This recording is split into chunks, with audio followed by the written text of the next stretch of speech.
السلام علیکم ناظرین، میں ہوں محمد حفیظ خان اور چینل کا نام ہے ٹوڈے ود حفیظ خان۔ اور آج ہم جس بات کا ذکر کر رہے ہیں، جس ایپیسوڈ کی بات کر رہے ہیں، وہ ہے میں اور میری کتابیں۔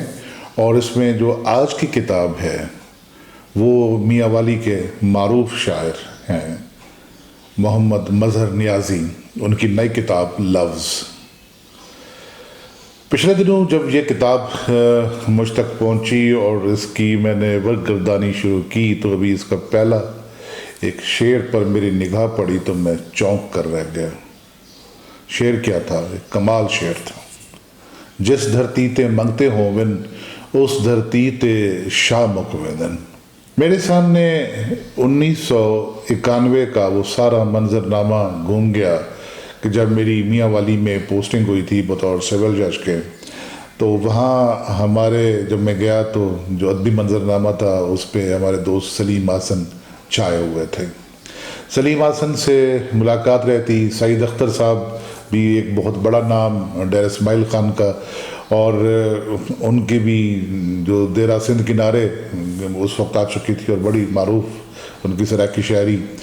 منصور آفاق بہت نوجوان وہ ایک آیا کرتے تھے ان کے ساتھ، سلیم حسن صاحب کے ساتھ، اور پروفیسر منور ملک صاحب جنہوں نے طاللہ عیسیٰ خیلوی پر پہلی کتاب لکھی، ان سے بھی ملاقات رہتی۔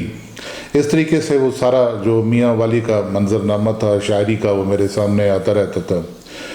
تو بہت عرصے کے بعد ابھی پچھلے سال میرے پاس میاں والی سے ایک کتاب آئی علا کے نام سے، اور یہ تھی محمد ظہیر صاحب کی۔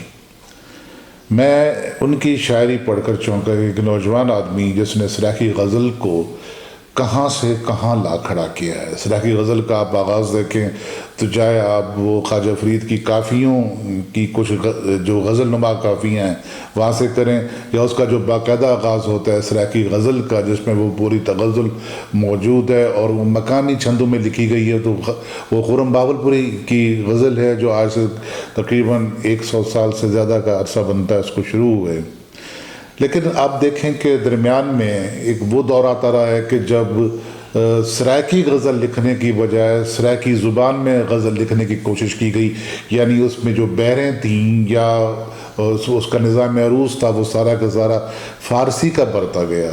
تو چونکہ فارسی اور اردو میں سہولت ہے تراکیب کی کہ آپ تراکیب سے لفظوں کو ملا کے اس کا وزن برابر کر لیتے ہیں، لیکن چونکہ سرائکی میں یہ سہولت نہیں ہے، یہاں تراکیب نہیں لگ سکتی، تو لہٰذا اس میں وزن پورا کرنے کے لیے جا جے جو وغیرہ اس قسم کے جو لفظ ہیں انہیں لگانا پڑتا۔ لیکن جب آپ سرائکی غزل کو لکھتے ہیں مقامی زبان عروض میں، جسے چھند کا نظام کہا جاتا ہے چھندوں کا، تو وہاں پر یہ ضرورت پھر نہیں رہتی۔ تو اتنی صاف، اتنے شستہ اور اتنی دل میں اترنے والی وہ غزل میرے سامنے آئی ظہیر صاحب کی۔ تو اس کے بعد جب میں نے یہ میرے پاس لفظ پہنچی کتاب محمد مظہر نیازی صاحب کی، تو مظہر نیازی صاحب کا نام تو بڑا معروف اور بہت پہلے سے سنا ہوا، ان کے گیت کئی عطاءاللہ عیسیٰ خیلوی نے گائے، اور لگ بھگ ان کی اگر میں مس نہیں کر رہا تو یہ 12ویں کتاب ہوگی جس میں ان کا خاصا کلام، ان کی 8 یا 9 کتابیں وہ شاعری کی اردو میں ہیں، اور یہ غالباً تیسری کتاب ہے تو جو سرائکی میں ہے۔ تو اس میں انہوں نے غزل کو سلسلہ جیسا کہ میں نے پہلے کہا کہ جو غزل ہمارے آج کے نوجوان شعراء لکھ رہے ہیں، اور یہ وہی غزل ہے جو صحیح معنی میں جس کا آغاز کیا تھا خرم بہاولپوری نے، اور پھر یہ غزل اتنا عرصہ طے کرتی ہوئی یہاں تک پہنچی۔ آپ دیکھیے کہ یہی غزل اب بہاولپور میں بھی لکھی جا رہی ہے، یا احمد پور شرکیہ جو کہ آپ سمجھ لیں کہ لکھنؤ ہے سرائکی کا، یا ڈیرہ غازی خاں میں مظفر گڑھ میں یہی غزل لکھی جا رہی ہے۔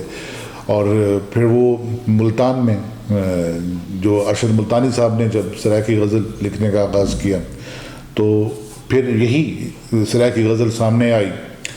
تو محمد مظہر نیازی صاحب کی جو شاعری ہے یہ سیدھی دل میں اترنے والی شاعری ہے۔ آپ ان کے الفاظ دیکھیں، چناؤ دیکھیں، ان کی بحریں دیکھیں۔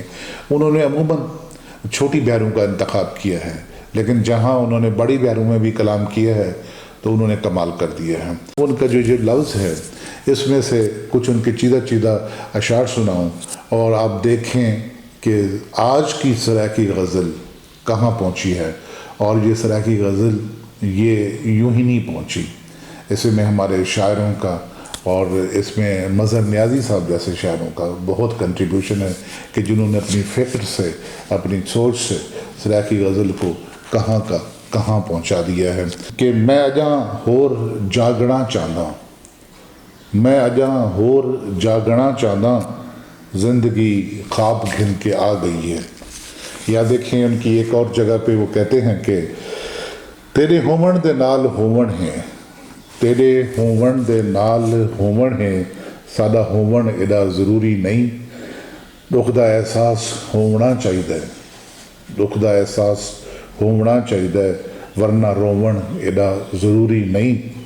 تیرے ہاتھ آپ رنگ چھک گھندن، تیرے ہاتھ آپ رنگ چھک گھندن، مہندی لوون ایڈا ضروری نہیں. اب دیکھیں کہ جو جذبات ہیں وہ کس پیرائیے میں، کس بیانیے میں اور کہاں سے دل سے بات نکلتی ہے اور وہ دل میں اثر کرتی ہے، اور وہ ایک اپنے جو فکر سے اپنے لفظوں سے ایک سما باندھ دیتے ہیں کہ مہندی لاون ایڈا ضروری نہیں، تیرے ہاتھ آپ رنگ چھک گھندن. ابھی ان کی ایک اور غزل میں اس کا مطلب دیکھیے کہ کٹھا کیتم دل کو کچرا پورا کیتم، کٹھا کیتم دل کو کچرا پورا کیتم، اپنے آپ کو گھیلم رستہ پورا کیتم. یہ ہمارے جو شاعر ہیں یہ ان کا کمال ہے کہ وہ لفظوں کو کیا کیا معنی عطا کرتے ہیں اور وہ لفظوں کو کیسے کیسے پیراہن پہناتے ہیں اپنی فکر کا کہ پھر وہ لفظ امر ہو جاتے ہیں، وہ لفظ بولنے لگتے ہیں.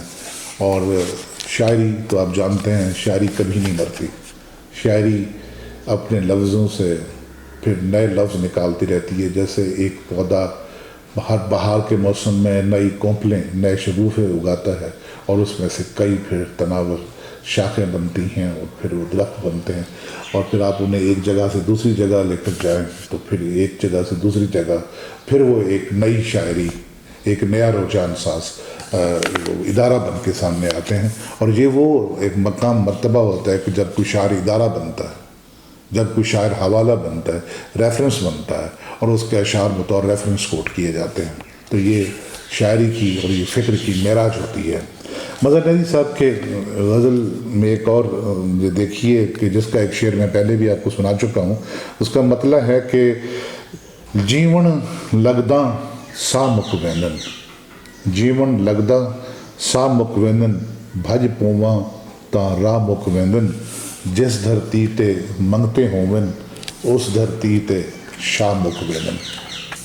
ایک اور غزل کے ان کے دو تین اشعار کہ جھک کے ملدا ہے شمار ود ویندا ہے، جھک کے ملدا ہے شمار ود ویندا ہے، آدمی دا وقار ود ویندا ہے.